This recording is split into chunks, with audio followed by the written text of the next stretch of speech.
Moi, je regarde très peu de films parce que comme je lis beaucoup et que j'aime bien jouer à la PlayStation, il faut faire un choix après.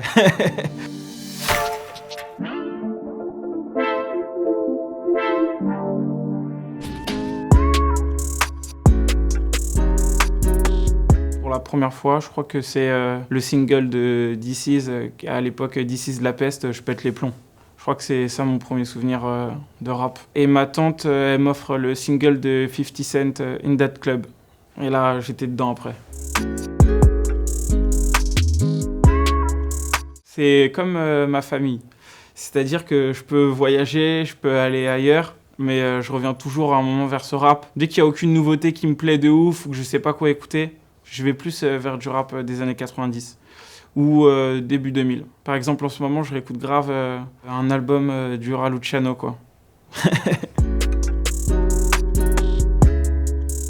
Je dirais que Bleu Noir, c'est un album assez dur, assez froid, qui parle beaucoup de mal-être et en même temps d'envie de changement. Era, c'est une autre facette qui est plus combative, avec plus d'espoir, sans être pour autant trop naïve. Et 25, je dirais que c'est comme un espèce de premier bilan de ma vie de jeune homme de 25 ans que j'avais à l'époque, quoi. C'est un arrondissement hyper diversifié, parce que du coup j'ai côtoyé des personnes qui venaient de milieux sociaux plus compliqués que moi, plus difficiles, des personnes qui avaient beaucoup plus d'argent aussi. Et ouais, ça m'a enrichi en tant qu'homme, ça m'a permis de voir plein de manières différentes d'aborder un même sujet, et donc du coup ça se ressent dans ma musique, quoi. Sacré, c'est parce que je me suis rendu compte aussi que la musique c'était vachement sacré à mes yeux, qu'il y avait presque rien de plus important, que c'est aussi dans la musique que je me libère de mes émotions, que j'ai aussi écrit l'album pendant le premier confinement. Et on manquait cruellement de liberté, et on prend conscience à quel point un concert c'est précieux, une soirée ça peut être précieux. C'est presque pour moi un album d'amour, mais plus d'amour de la vie, quoi, que ce soit de la famille, même de soi, de la remise en question. Je me suis rendu compte que pour moi l'album était sacré, quoi. Comment espérer un paradis quand tu reviens des enfers? Les mensonges créent des légendes, mais pas des hommes légendaires.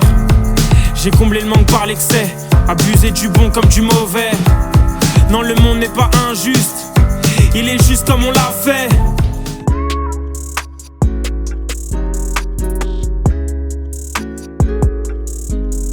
Déjà, j'ai l'impression d'avoir fui un peu le système auquel je devais appartenir grâce à la musique, quoi. Je trouve ça horrible parce qu'en fait on passe 3/4 de sa vie au travail et 3/4 des gens n'aiment pas leur taf, en fait. C'est trop dur, on te demande d'être le meilleur, on te demande des résultats tout le temps, mais jamais on pense à toi, ce que tu veux vraiment. Et même moi-même dans la musique, parfois j'ai envie de vendre des millions d'albums, avoir toutes les certifications possibles, et parfois je me dis est-ce que c'est vraiment ça que je veux, ou ce que je veux le plus en fait c'est faire passer mon message, faire ma musique comme je l'aime, et peu importe. Pour moi, le bonheur, il est pas forcément dans le résultat, il est plus dans ce que tu fais au quotidien, quoi.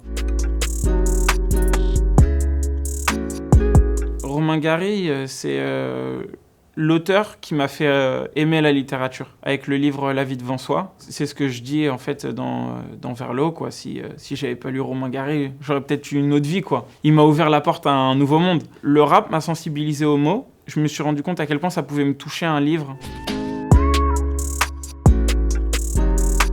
Pour Kalash Criminel, c'est justement le tout premier morceau de l'album qu'on a enregistré en février 2019. Et j'ai eu cette idée du refrain du morceau. Ouais, c'est bien connu. Les âmes se cachent pour pleurer. Ah ouais, sur cette prod.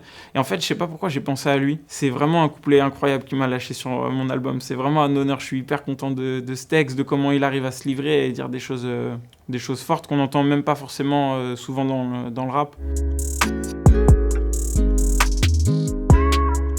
L'intention des réals, c'était de montrer deux potes qui partent à l'aventure, qui croisent la vie et qui prennent des risques, qui jouent un peu avec la vie. Pas par envie d'aller vers la mort, mais par envie d'aller juste plus loin, quoi. Et de sortir des normes, d'aller plus loin, d'avancer plus loin. En fait, ça avance avec la voiture, quoi, notamment, quoi, en partie.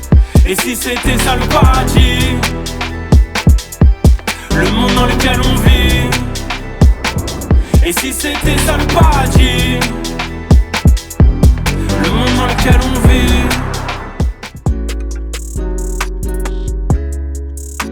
En ce moment, j'aime bien, c'est un EP qui s'appelle Tristesse d'Ilona, qui est une jeune artiste belge. Et je trouve qu'elle fait de la grande chanson et en même temps, c'est moderne. Il y a un morceau, il me semble, qui s'appelle Marguerite, où elle répète juste une phrase comme ça, t'as tort, et qui me fait presque un peu penser à The Blaze. Du coup, j'aime beaucoup son EP.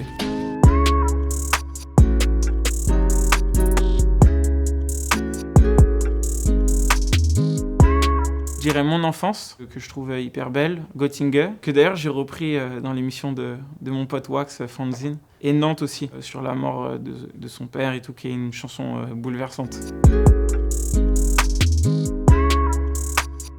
Tout simplement Noir. Il était assez drôle et qu'en même temps il parlait de sujets assez sérieux et que je l'ai trouvé vraiment bien ce film. Bonne vibes. Isha. C'est vraiment un rappeur, je trouve, qui a un côté hyper poétique, qui me rappelle presque parfois, inconsciemment, je trouve, Carlito de la Mafia Kinfry, qui est un de mes rappeurs préférés. Ouais, grande plume. Et plus récemment, c'est encore un Belge aussi, j'ai bien aimé Noir sur Blanc de Frénétique, que je trouve vraiment très très bien écrit. C'est le genre de morceau où je me dis, ah putain, j'aurais aimé l'écrire.